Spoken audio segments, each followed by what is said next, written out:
presenters will give you more insight to the reasons why we are honoring them here tonight. Our Excalibur Award was established in 1991 by our Alumni Association to recognize graduates who have distinguished themselves in some way since graduating from Bishop Eustace. Recognition could come from civic, religious, humanitarian, professional, or academic reasons. The award could be for a single act or a lifetime of achievement. I sat on a committee of 9 members to give a graduate percentage. We vetted 27 excellent candidates, whittled down to the top 10, and the 5 candidates tonight stood out among everyone nominated. The selection of these individuals was an arduous task, and I still agree that our 5 honorees tonight are worthy of Excalibur. I'd also like to acknowledge some of the previous Excalibur winners who are with us here tonight. Mr. Michael Gugino from the class of 58, Father Monsignor McGrath from the class of 62, Mr. Joseph Marquardt from the class of 65, Mr. Carmen Mitchell from the class of 66, Mr. Terry Smith from the class of 75, Mrs. Carmelo Rosalia Ardier from the class of 78, and Mr. J. Kenneth Leaf from the class of 82. At this time, I would like to introduce our first presenter, Mrs. Judy Spears. Spires.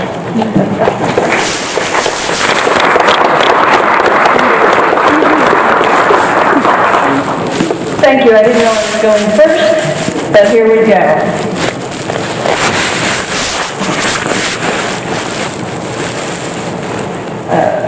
Okay.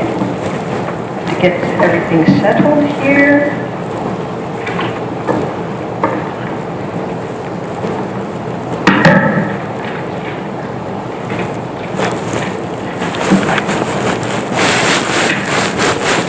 Good evening, everybody. For I know the plans I have for you, declares the Lord, plans to prosper you and not harm you, plans to give you hope and a future. Jeremiah 29:11. This evening I have the honor of introducing Colonel William F. Ryers, retired U.S. Army, Bishop Eustace class of 1965, or as I've always known him, my brother Billy. As the oldest boy in a family of 5 children, he surely did not know the plans for all the experiences, joys, and achievements he would have in his life, especially since Bill came from such very humble beginnings. And I hope I'm not embarrassing you tonight, Bill, or any of my other family members here, but in order to give you an idea of what I mean by humble beginnings, I brought along some visual aids. Okay. Growing up in our house, 7 people, 1 small bathroom, a bar of soap not only had to be used down to this size, plus all the way down to total disintegration, but at times it also had to be the result of melding 2 or 3 bars together so nothing went to waste. This is what tinfoil looked like in our kitchen. Never on a roll, always crumpled and folded, awaiting yet another use. And this is the kind of pencils we used to do our homework in our house, with no eraser left, and it had to be used down to the very last speck of lead. This kind of frugality was maybe somewhat bothersome and at times a little embarrassing, but I know these were all signs pointing that there was perhaps a better way where life could certainly be a bit more luxurious, at least one with erasers that were long and had pencils that were long and had erasers on them. But I believe this one dad-imposed frugality was particularly significant in the personal drive and success and achievement in my brother Billy. It was the $3 buzz cut at Joe the Barber. My dad saw it as a great deal, definitely stretching the time between barber visit by shearing off everything. My brother saw it as the biggest fashion faux pas there could be. I believe it was truly the impetus that drove him to achieve financial independence. He shoveled snow, cut lawns, had a paper route, worked in the local nursery rebels, all at the same time, just to be able to have money to get a fashionable cut. Oh, the pep in his step the first time time he sported his Troy Donahue haircut. One could say this was truly a starting point in his personal drive that led to his lifetime achievement, and that we're here to celebrate this evening. However, the invitation stated that the Excalibur Award is designed to recognize those who have distinguished themselves in some way since graduating from Bishop Eustace Prep. It states the recognition could come from a myriad of areas. First, civic. Well, that's a check. Bill Ryers enjoyed a 28-year career in the U.S. Army, retiring as a full colonel. His final assignment was at the Joint Chiefs of Staff's J3, where he managed the National Military Command Center and the startup of the Global Command and Control for humanitarian reasons. Check. Bill Ryers served our country and protected our freedom in 2 wartime services: Vietnam, 1971 to 1972, Desert Storm, 1991 to 1992. He received the Bronze Star Medal for service in each war. How proud I was as he marched his troops safely back to their loved ones at the Army base in Dothan, Alabama. Next, for religious reasons, check. Bill Ryers is a God-fearing man who has happily been joined in the sacrament of matrimony to my incredible sister-in-law, Kathy, for 43 and a half years.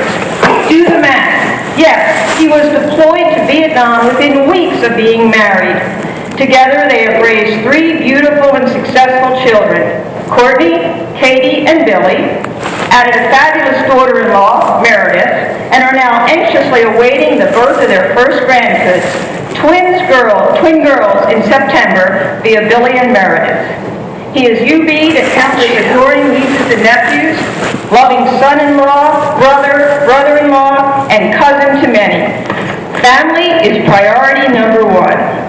Next, for professional reasons, check. Upon retiring from the military, he went on to work for SAIC, a leading defense contractor. He developed an extremely successful business arena, grew their business 30%, and was promoted to corporate vice president of the company. After this great achievement, he began yet another career when he joined the office of the Deputy Undersecretary of Defense for Advanced Systems and Concepts in 2008. He served as Assistant Undersecretary of Defense and later as the Oversight Executive to the Secretary of Defense for Research and Engineering. Really a smart dude. And finally, for academic reasons, check. Colonel Ryers has a bachelor's degree from LaSalle University, MBA from Temple University, MA in telecommunications from the Industrial College of the Armed Forces, along with many other academic awards and honors. But I say, all of these lifetime achievements were incubated here at BE Prep in Pennsauken, New Jersey, a place that Bill Ryers had to hitchhike to from Cherry Hill every day. My parents knew this is where he had to be, where the doors to a college education would open to the level of learning that he would learn here and take place in this great institution. I must say how our parents knew this continues to amaze all of us. What drove our mom and dad? What formed key blue-collar descendants from first-generation immigrants, neither of whom graduated from high school? Yet, they knew the importance of hard work and led us in gratitude to God for all the goodness we enjoyed because of it. And they knew and believed the difference that a BE Prep or a SMA, and now that we have Blessed Mother out here, I know we're joined, education would bring. They worked hard to be able to give us this privilege that was not afforded to all. And Bill Ryers took full advantage of their love and sacrifice and did not disappoint. The melted soap, the crumbled tinfoil, the stubby pencil were not a choice of frugality, but a choice made in order to have the funds to make available the best and brightest future to their children. And Bill Ryers repaid their efforts tenfold in all that he has accomplished both professionally and personally. Bill, Louise, Mary, Bobby, and I, along with our spouses, are so very proud of you and all of your accomplishments. Mom and Dad are smiling down with pride, I'm sure. Thank you, Bishop Eustace, for the formal recognition of all of his talents. And congratulations to all the other recipients tonight. For the Lord did and does know his plan for you, plans to prosper you and not harm you, plans to give you hope and a future. Ladies and gentlemen, I am thrilled to present Colonel William Frederick Ryers.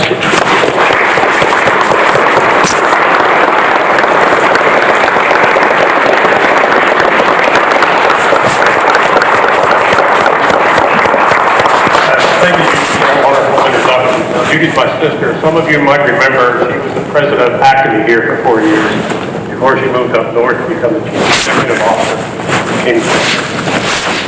I heard Joe say, where's Joe Marshall? Oh, hi, Joe. I'd like to acknowledge Joe was the first one in our class to receive the Excalibur Award. And Joe and I are from the same parish, so our parents knew each other. Now, my mother had this motivational technique when we were growing up. It was like, why can't you be more like someone else? Joe was one of these someone else's, along with Robert and Paul when they came to Catholic. So for 4 years in high school, I heard, why can't I be more like Joe, Paul, and Robert? But freshman year in college, Paul and Robert flunked out. So I had to put up with Joe for 4 more years. Brother James, Mr. Feinstein, faculty, fellow alumni, fellow classmates who came tonight, family, friends, and students. I am honored and humbled receiving the Excalibur Award tonight. Honored because you decided to present it to me. Humbled because I joined a group of recipients whose achievements are really impressive. Let's look at the other recipients tonight. I'd like to cover 3 things briefly that I contribute my success to: the Eustace experience, service to the nation, and my family. Last November, I received this Tradition magazine in the mail, and I sat down and I read it. Boy, does it really tell the Eustace story. It really tells it well. I was so impressed, I said to my wife, I can't believe I went here. Well, let me tell you, 54 years ago when I started here, it was a lot more austere than what you see here today. We were a pretty monolithic group of kids, 120 of us, mostly from Camden County, all went to Catholic grammar school, and we had the benefit of the education by the nuns. Our parents sent us here because they wanted to succeed by us using our brains. So they sent us here so we could get ready for college. And Bishop Eustace did this very well. They taught us the academics. They instilled in us the mental discipline to succeed at college. But more importantly, they inculcated in us the Christian morality and ethics that guide us to our careers and our lives. Most importantly, they did this by setting the example. This, to me, is the essence of the Eustace experience, learning that morality and ethics that would guide our lives. We quickly switched to service to our nation. Now, we're very lucky to live in America. We live in the freest nation in the world, participate in the richest economy in the world. I got to serve in the strongest military in the world. I'm in uniform tonight because I served my nation for 28 years, and I think that earned my recognition. I had the privilege of fighting in two wars for this nation, Vietnam in 71 and 72, and in Iraq in 91 and 92. Oh, in the intervening 20 years, we won another war called the Cold War. I then spent 17 years supporting the Department of Defense, bringing in new technology to command and control systems. So I had a great 45 years. In the media, we are constantly reminded of the dangerous times. I would ask you, what happened with these dangerous times? In the next few months, we have a number of anniversaries coming up to commemorate our nation's involvement in dangerous times. This month, we mark the 40th anniversary of the fall of Saigon and the end of the Vietnam War.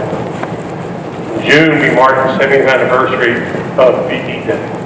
In July, we mark the 62nd anniversary of the end of the Korean War. In September, we mark the 70th anniversary of VJ Day. Now, I would also, at this point, like to pay tribute to a classmate of mine who was fallen in his name's on the Vietnam Wall. Brian Rye, class of 65, U.S. Air Force captain, who was killed on 25 September 1975, less than 90 days before the end of it. Brian, may your soul rest in peace. Now, the contributions of the World War II, Korean, and Vietnam veterans have been recognized by our nation. Now we have another group. These are the 9/11 veterans. They are a special group. They all volunteered after 9/11, knowing they would be placed in harm's way. 500,000 of them have served in Iraq and Afghanistan. They had little time to recover from the multiple deployments and their wars. In fact, today, 22 of these warriors are committing suicide every day. So let me ask you to do two things. First, let your elected officials know that you want to support this group of veterans.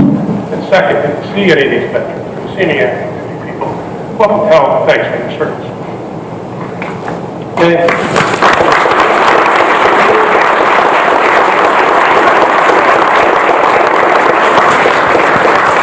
Let me turn to my family, which I think is my real key to success. My parents, like yours, raised us right. They set high goals for us, and they ensured we received quality educations. I have 3 great sisters and a brother. Louise and her husband Dave, and Judy and her husband Bob here tonight. Both Louise and Judy went to SMA, or St. Mary's of the Angels Academy in Haddon. My other sister Mary, from upstate New York, is here tonight. Mary was the contrarian in the family. She went to Camden Catholic. Her oldest son Peter is here tonight also, and Peter is the first PhD in the family. My brother Bob, who lives in southern Florida, couldn't make it, but he also started at Eustis. Now, 43 years ago, I was the luckiest man in the world. I got to marry a girl my age. In October, it'll be 44 years. She's still a girl my age. I'm also married into a great family of Mullins from Belmar, New Jersey. My mother-in-law Mary's here tonight. My sister-in-law Patty's here tonight. Her son Evan is here tonight. Nephew, and he's also used this friend. But I want to note my father-in-law who's already passed, Jim Mullen. I want to acknowledge his service to our country. World War II, was shot down in Europe and spent 11 months as a POW. He came home and became a civic leader in Belmar, later serving as councilman and director of public safety. But let me tell you how blessed I really am. I have 3 wonderful kids, all successful, all graduated college, 2 have masters, all have great jobs. Courtney's a media consultant, Katie's an advertising planner, and Billy's a pricing manager for architecture contractors. Billy added to the family by bringing in a beautiful, wonderful daughter, law emeritus in the family, and Judy Ned. Now, I just want to let you know, being married to a soldier is tough, and growing up in a military environment is not easy, given the frequent absences and frequent family members. My kids moved 7 times in their growing up. In fact, they had names of kids in the military to call army. But I think that experience growing up in the military made them more resilient and not hinder them. Let me give you a few examples. My son Billy became captain of his high school football team, won the Virginia 4A state championship 2 years in a row, and made All-State. My daughter Katie spent 2 years in Japan teaching English, then decided she wanted to get into advertising. But she got into one of the better graduate programs in the country, the Brand Center at VCU, and now she's doing great advertising. I think Courtney has the best story. A few months ago, our employer asked her to put together a veteran support team. She organized a meeting inviting all the various veterans to participate. When the meeting started, went on for about 15 minutes, all the veterans were complaining that no one understood them or their needs. So Courtney put up with that, and she finally about to excuse me, I'm an Army brat. I moved 7 times after growing up. My dad spent 28 years in the Army and fought 2 wars. I think I understand veterans. With that, I got to work successfully organizing. So in closing, I covered 3 critical items that I think that were success factors: the future experience, ethics, and morality, service to the nation, and time to my family. So with that, let me thank you for the honor of receiving the Excalibur Award. Thank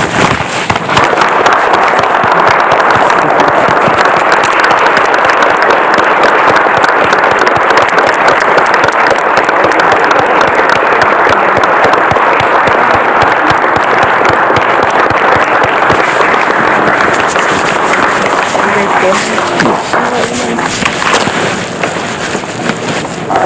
lifted my speech. Go back.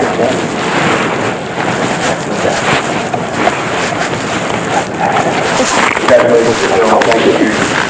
Our next presenter is Pat Lucas.